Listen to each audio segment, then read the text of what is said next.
What is quacking, everybody? So Persona 4 Revive is not going to be with us until late next year or middle of next year. Sega released their roadmap for the games they're releasing and publishing, and Persona 4 Revive won't be coming out at the earliest until 2026 of April. So that's a long ways away, and that's a long wait, which is a very unfortunate wait. However, I'm willing to wait for Persona 4 Revive because I want the game to be good. I want them to give them that love, tender, and care that the game needs.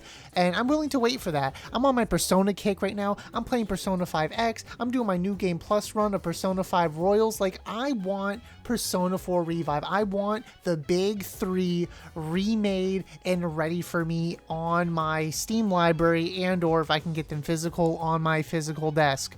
So Persona 4 Revive, I'm very hyped for, but there are some things that I want to happen in the game, some changes that I would like to see in the game that I feel like would make the experience just a little bit better after playing it. I think playing it's a perfectly good game. I made a review, go watch it, but I don't think it's definitely comparable to 3 or 5 in terms of story, but I think it's a solid experience and it can definitely be improved upon, especially compared to what it has to, the standards that Persona 5 Royals has set. So, and even Persona 3 Reload. So the stakes are high, the standards are high, and these are some things that I think would probably make the game better. So one of my biggest things that I would like to see changed is the interlude music.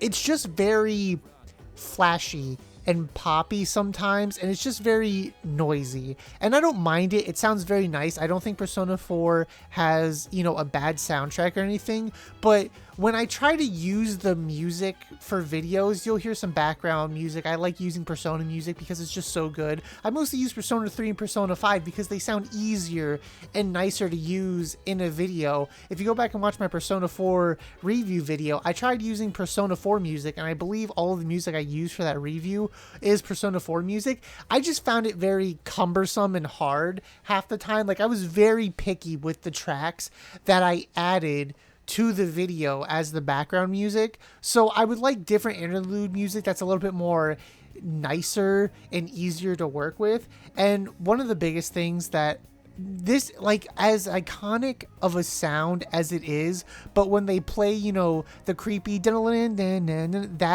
little thing, like when you're doing anything with the mystery or anything, and dealing with what's his face, the murderer, the guy who wants to kill people, I forgot, Adachi.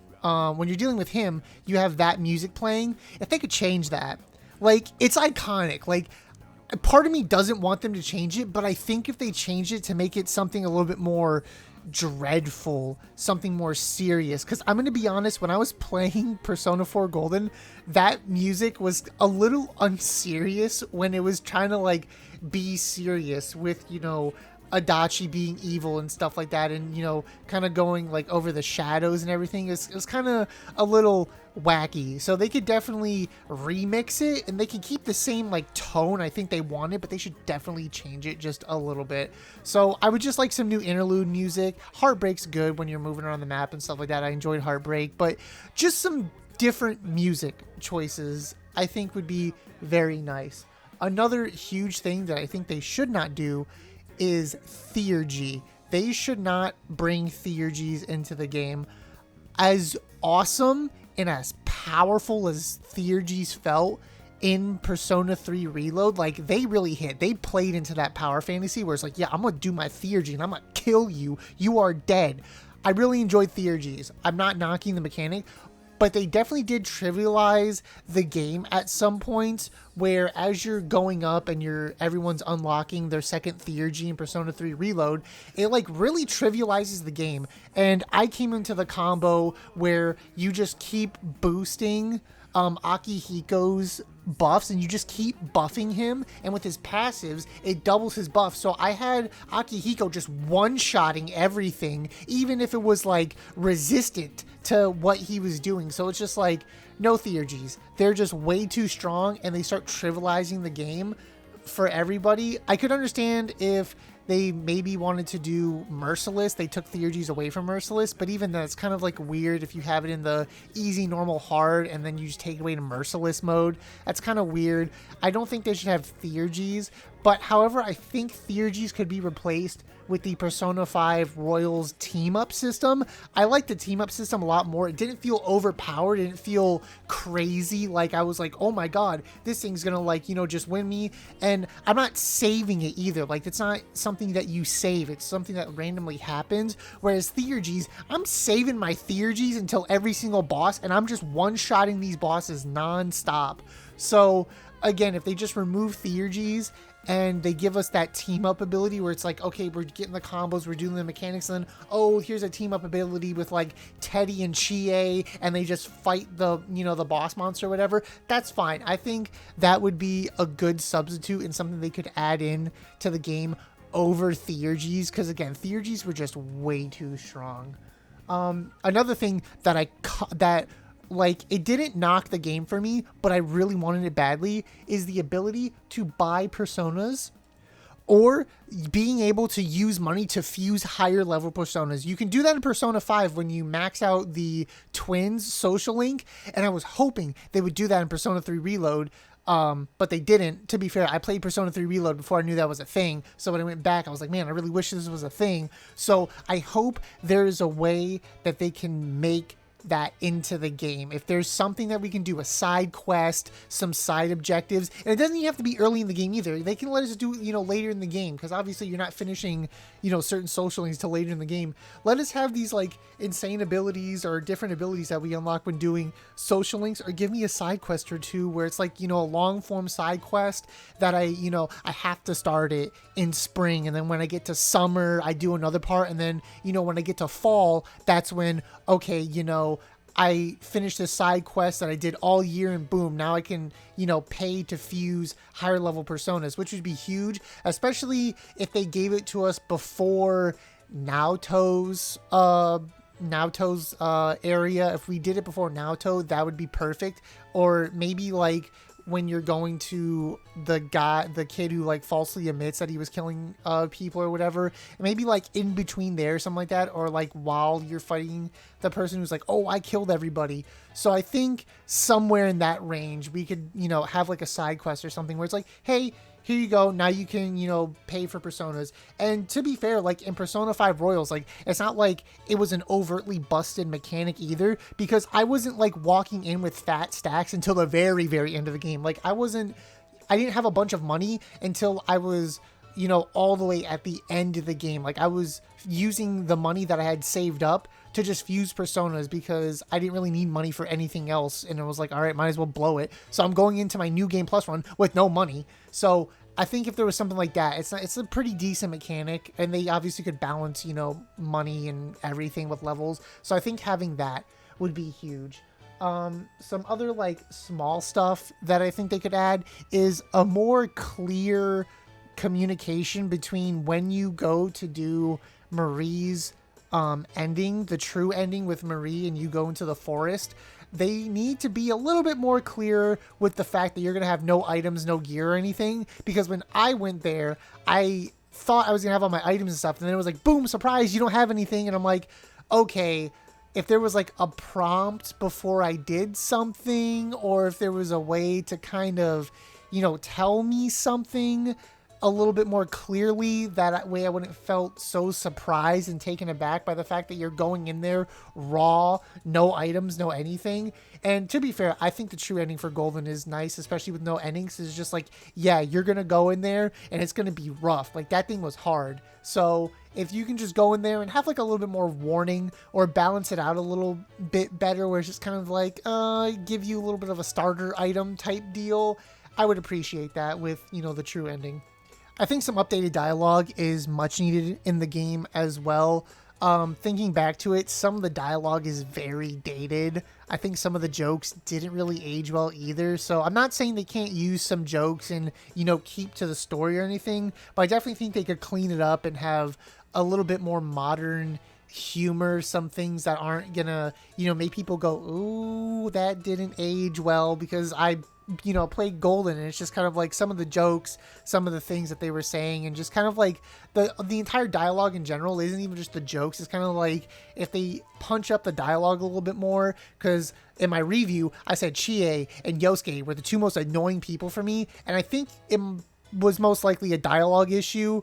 Again, like, one of my other critiques was, like, God bless the voice actor who did Chie, no shade to her, but oh my god, like, that was annoying, like, listening to Chie's voice. I'm so sorry to the voice actor, but, like, you did great, and you made me hate Chie a little bit. Like, I don't think Chie is a terrible character, but I hope they also make changes to characters as well, like, more dialogue, and kind of, like, give their personality a little bit more oomph, and kind of, make them a little bit more unique, because when you do Kanji and Naoto, it's like, cool, they're like really unique, but like when you're dealing with Chie, Yosuke, and Yukiko, they're kind of just like very typical. There's nothing like too crazy. Yukiko's like, oh, I don't want to take over the inn, but then she takes over the inn at the end of the social link, so it's kind of like, can we do something different here? So I think they can definitely, punch up Chie and Yosuke a little bit more to make, their dialogue and their characters a little bit more impactful and just a little bit of oomph, so just dialogue can be changed up a little bit. I would kind of appreciate that. And speaking of, social links and everything, the Fox social link, if they could make that not so time gated, that would be great. There's just sometimes you just have to wait for certain things for the Fox social link. Just let me finish the social link. Just let me finish it. Because, like, when you would finish something, it's like, oh, the Fox will come back the next day. No, just let me finish it. Just let me do it. Just let me do it in one day, and then just like send me to the afternoon or the evening or whatever, and end the day. Just do that instead. I hope they do something like that where the Fox social link isn't just too time gatey and punishing, because the game's already super time gatey with the weather system and everything. And most of the social links aren't available when it's raining, so there's that. So if they just make the Fox social link just a little less time gatey, that would be absolutely fantastic. And, moving on to something like side quest, for side quest, you need specific items to drop from shadows. So they need to increase the rate as which these shadows spawn. When I was doing side quest on my playthrough, I was going through so many shadows that were not the shadows that I needed. Like, I remember going to the Maracue strip club, and it was just like, I was trying to get the shadows. I looked up the wiki, I knew exactly what floor everything was on, and I knew exactly what shadow it was, and it was just not spawning. And I spent like 30 to 45 minutes in the Maracue strip club trying to get the shadow to spawn and then get the item to drop. And it's like, just increase the rates at which these shadows spawn when the quest is active. Like, if I have the quest in inventory, make that shadow spawn, please, because I don't want to be running around just slaying out shadows. It was great for grinding. I was like overly leveled for the next area, but I'm like, come on, like, let me like just get the shadow and get the side quest done. I want to be here for 45 minutes trying to find a shadow and spawning around and stuff like that.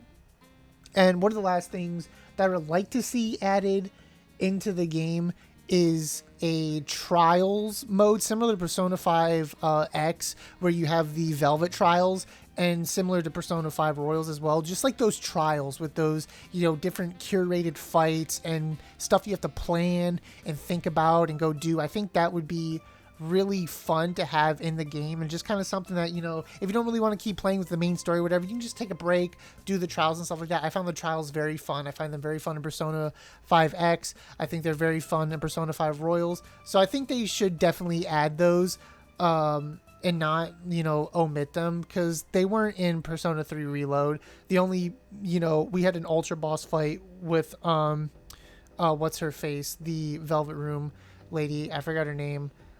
Elizabeth. You have the ultra boss fight with Elizabeth, but outside of that, there was like no trials or anything. I think there's stuff in episode Aegis. I know you can fight Joker in Aegis as well, but I would just like the trials. I think those are very good. It's very good for like knowledge and, you know, planning in the game. And I think it's very good even for new players. You know, if you're new to the game, or you just want to like test yourself and you're like very casual and you're like, oh, I want to see if I can do this. Like, I think it's a good challenge for new players to just kind of like see what they can do and help them like grow as players throughout the game.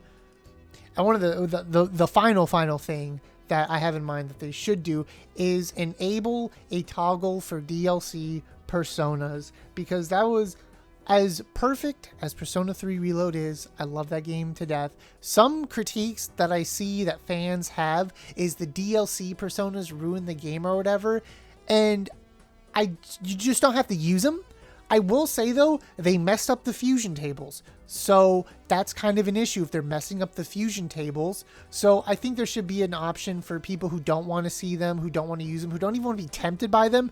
Turn them off. You can't turn them on for the rest of the playthrough if you choose to turn them off when you're making a new game.